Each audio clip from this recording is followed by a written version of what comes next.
تاريخ ديال عائلة آل تاني الحاكمة بقطر عامر بالانقلابات الداخلية والغدر والمكائد. يعني السلطة ما كانتش ديما كتورث بالسلمية، لا، فبزاف ديال المرات كانت كتتخاد بالزربة. شوفوا كيفاش هاد النمط تعاود على مدى سنين. نبداو بالسنة السبعينيات، خليفة بن حمد كياخد السلطة من ولد عمو. نمشيو ل95، حمد بن خليفة راجل موزة كيدار نفس الحاجة مع أبوه. وكنوصلوا ل2013، ولدو تميم هو اللي كيشد السلطة. هاد التغييرات كاملة وقعات من داخل العائلة، وهاد الشيء هو اللي سهل الطريق للأحداث اللي غنهضروا عليها. هاد النوع ديال الصراعات الداخلية اللي كيكون فيها النفوذ ديال الزوجات والأمهات هو العامل الحاسم في شكون غادي يوصل للعرش، هو اللي بعض التقارير كيسميوه انقلابات الرحم. وهذا المصطلح بالذات هو الخلاصة ديال الرواية اللي كتدور على الطلوع ديال الشيخة موزة، مهندسة ديال الانقلاب الأول. ندوزو دابا للخطوة الكبيرة الأولى في القصة، أول تغيير جذري في السلطة، واللي المصادر كتقول بلي الشيخة موزة كانت هي العقل المدبر موراه باش راجلها يوصل للعرش. المصادر كتزعم أنها بسبب القراية ديالها في علم الاجتماع والثقافة الواسعة ديالها قدرت تاخد نفوذ كبير بزاف على راجلها، اللي كان كيتوصف ديك الساعة باللي الخبرة السياسية ديالو محدودة.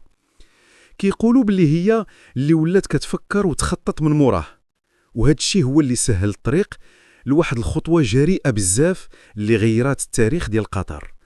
الخطة اللي كيتزعموا كانت مدروسة وواضحة على حسب الرواية. الخطوة الأولى، تأمن النفوذ الكامل ديالها على راجلها. ثانياً، تبني واحد الصورة عامة على راسها باللي هي شخصية قيادية قارية وقادرة. ثالثاً والأهم، تقنع راجلها باللي خاصو ياخد السلطة من باه. والخطوة الأخيرة كانت التنفيذ، استغلال فرصة السفر ديال الأمير لأوروبا وتطبيق الانقلاب.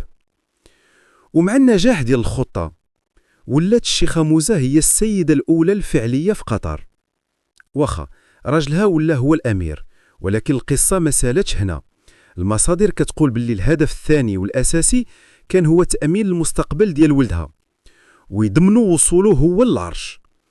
وهنا الرواية كتوصف كيفاش بداو المنافسين كيختفيوا من الصورة واحد مورا الآخر. أولا، الولد الكبير ديال الشيخ حمد اللي من مرت أخرى حاول يدير انقلاب مضاد ولكنه فشل وتنفى. والمفاجأة هي حتى ولد الشيخ موزة الكبير جاسم تبحد من ولايات العهد. هادشي كامل على حساب الرواية باش يتحل الطريق لولدها المفضل تميم. وفي الأول ديال 2013 كمل المشهد، الشيخ حمد كيتنازل على الحكم وكيسلم السلطة لولده تميم. وهادشي كان انتقال سلمي للسلطة لجيل الشباب، ولكن المصادر اللي كنشوفوها كتفهموا بطريقة مختلفة تماما. كيشوفوه هو التتويج ديال خطة طويلة ومحكمة، خطة دامت لعقود، وكانت المهندسة ديالها هي الشيخة موزة. نفوذ عالمي وثروة كبيرة. واخا من بعد ما تأمنت السلطة بالكامل، المصادر كتهضر على الثمار ديال هذا النفوذ، على الثروة الكبيرة والتأثير العالمي اللي ولا جزء من المشهد. من أهم الأدوات باش يبنيوا القوة الناعمة كانت هي الإعلام، وهنا كيجي الدور ديال قناة الجزيرة. المصادر كتهضر على تكلفة ديال الإقلاق تقدر ب4 المليار ديال الدولار، أو هي اللي خربت العقل العربي وتخدم أجندات صهيونية، مبلغ ضخم بزاف. والجزيرة توصفات بالسلاح النووي ديال النفوذ القطري في المنطقة، أداة قوية بزاف باش تشكل الرأي العام العربي.